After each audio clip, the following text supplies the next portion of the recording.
Welcome to the Mobile Home Park Mastery Podcast, where you will learn how to identify, evaluate, negotiate, perform due diligence on, finance, turn around, and operate mobile home parks. And now, here is your host, the fifth largest mobile home park owner in the United States, Frank Rolfe. Giant textbooks have been written about employee productivity, but there aren't any for mobile home parks. This is Frank Rolfe of the Mobile Home Park Mastery podcast series. We're in our seventh part of a 9-part series on mobile home park perfectionism. And today we're going to talk about how to maximize employee productivity, how to be a productivity perfectionist in a mobile home park. There are basically 3 goals with your employees in the mobile home park. First, to make every single employee, both the community manager, maintenance man, rehab crew, whoever it may be, as effective as possible. And that makes complete sense. Why? Because you're spending money on them and you want to get the value for your dollar. Number 2, you want to make sure that every employee follows your company policy. Like most good employers today, you should have some form of a company policy of how things are done, how rents are collected, how they're deposited, all these many items. But you can't have great systems if you don't have people who follow the great systems. So you've got to make sure that all of your people follow what the plans that you've put in place. Finally, you want to minimize the amount of staff when possible. Obviously, every person on your payroll costs you money. You don't want to have 2 managers when you can get away with 1. You don't want 4 maintenance men when you can get away with 2. So you want to constantly be looking at, is there a way that I can do this more efficiently that does not require that extra person? Because that extra person will put a huge drag on your finances. Never forget that when you go to sell the mobile home park, what will happen is typically there will be a cap rate applied to your net income.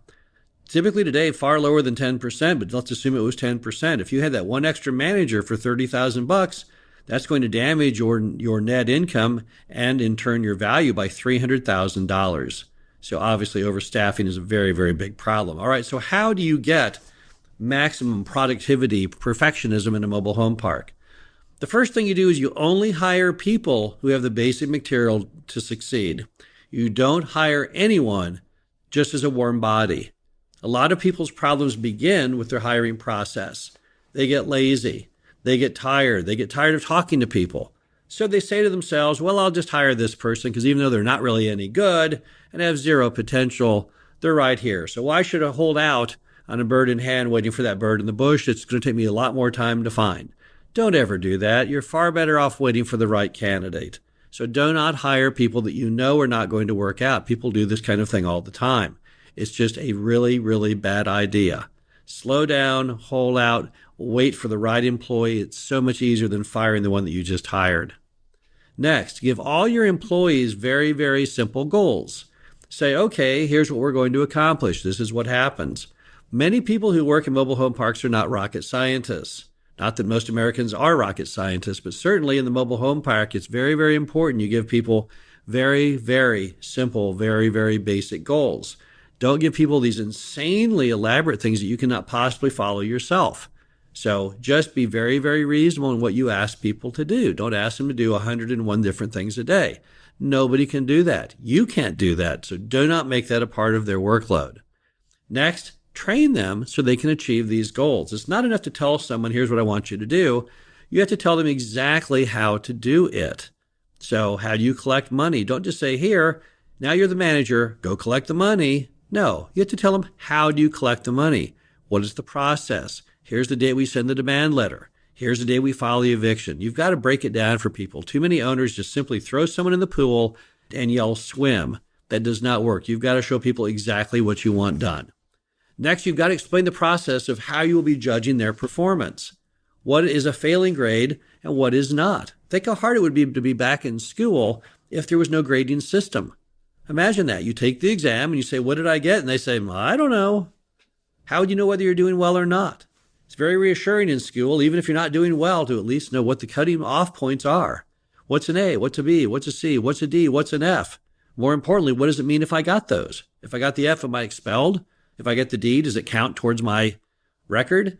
So you've got to explain not only what they do and how to do it, but how you will judge that performance. And don't forget, there's some things that managers do or other people or maintenance men do that are more important than others. Obviously, collecting money is paramount. If the manager does other things well, if they pick up the litter fantastically, if they go out there and get those flowers at the entries looking perfect, you're still not going to consider that a success if they fail in collecting the money. So you've got to tell them exactly how you will judge their performance. Next, you've got to push them to perform. Everything they do, you need to convert almost into a video game. You need to say, okay, here's what we're going to do now. And then you need to tell them exactly how the collections rate, what would be a success and what would be a failure. If you say, I want to get 90% of the rent collected by the 5th, now we have a goal. Now we have a way to assess. If they don't hit 90%, you can say, hey, you didn't hit 90, you hit 70. That's not good. You've got to improve on it. But you've always got to tell them where they stand to push them to perform. If you say, well, let's see, I want to fill 5 vacant lots in the park this year because I want to fill 20 over the next 4 years. I need to do 5 this year. And they say, how am I doing on filling lots? And they filled 1, then you can say, not good. I wanted you to fill 5. If they filled 7, you say, that's fantastic. You've actually outstripped your goal. You're doing a great job. But you want to always try and push them to perform using statistics. Who invented that? I think the school system did. That's kind of how grading works, is it not? So just put some grading on the manager, assess them on where they stand, and push them to succeed. Next, if they fail to get the job done, and it's not because of your training or lack of leadership, then you need to replace them immediately. There's an old saying in the industry, which is, it's easier to change people than to change people. There's also an old quote from Stanley Marcus, the founder of Neiman Marcus, that said, take your markdowns on people and merchandise as quickly as possible. In most mobile home parks, there's just one single employee, and that's the manager. If that manager goes bad, it will greatly damage your business, and you do not have enough people in there to dilute it. If there's one bad employee at a 10-person office at an IBM headquarters, then one person goes bad and the other 9 can take up the slack, and IBM doesn't crash and burn. It's not the same with your park. If that one manager ceases to collect rent, ceases to answer the phone, stops completely in trying to rent or sell homes, what's going to happen to you? You are going to be in big, big trouble. You may not be able to hit any of your budgets. You may not be able to pay your mortgage or any of your investors. It'll be a very sad day indeed. Do not let that happen to you. At the very first sign of things not working out, you need to replace that person immediately because the damage to your business is going to be gigantic. Next, you are always better off with one great employee than 2 bad ones. So you want to hire good people and don't make up for that by hiring a bigger quantity of people. If you can get one great maintenance person to do the job of 2, then get the one great one. Remember that often with your budget, you have X dollars to spend. When you split that, you have how much each person makes. I would farther have, instead of an average manager and average assistant manager, a fantastic manager, and I give them both salaries. Let's look at that in perspective. If I have in my budget the manager earns $30,000 and the assistant manager earns $15,000, I would much rather pay $45,000 for a phenomenal manager and have no assistant. Same with the maintenance person and definitely with rehab crews. All the time you'll see with rehab crews, there's one guy who's fantastic. He knows how to do everything. He can fix plumbing. He can fix electric. He can do it all. He can lay carpet. Oh my gosh, is he good. But the other guys aren't any good at all. So who would you rather have, that one great guy or the really bad ones? I would rather fire the bad ones and give all the money to the great guys if he can go find one other great guy for that same amount of money. So always seek out the persons who are really, really the top level players and pay up for that. You see it in the NFL. You see it in the NBA. There's no reason you can't see it in your mobile home park as well. Some other considerations. A bad employee could literally cost you everything. Do not let them jack with your future. You invested your hard-earned money in that mobile home park for the down payment. You've got a lot at risk. Do not let some random manager destroy your whole movie for you. That's absolutely crazy. They're going to destroy your life. So at the first sign of their failure, jump all over that with an enormous intensity because they are literally going to destroy you, and do not let that ever happen to you. Also, a bad employee is worse than none at all because they can create lots of liability. We talked on the last show about liability perfectionism and trying to stay away from those kinds of issues. And one of the biggest ways to get yourself in trouble is with a bad employee, a bad manager, a bad maintenance man. What they're going to do is they pose so many risks to you. Let's just look at those for a moment. Number one, they can claim that they got injured when they really weren't. We've had that happen many, many times. They can claim you made them work overtime hours when you never did. We've had that happen. We had a guy once who claimed that we were working him overtime, and when he added it up to it was 24 hours a day for several weeks. Fortunately, the Employment Commission thought that was absurd, which it was, but it shows you how people are in the world today. So a bad employee is a liability issue. On top of that, they can create lots of liability for your company. Let's look at that for a moment. Let's say the manager lets someone move in the RV and tells them the lot rent's $1 a day. You're bound by that because they're your employee and they told them what to do. Let's say that they tell the plumber, oh yeah, dig over there. And instead of hitting into the sewer line, he hits the power line and blows his head off. Once again, they can cause all kinds of problems for you. And that doesn't even include the other issues like embezzlement. One of the great embezzlement scams in the mobile home park world is for the manager to call you as the owner and tell you we have a huge sewer leak. Oh my gosh, there's sewage going everywhere.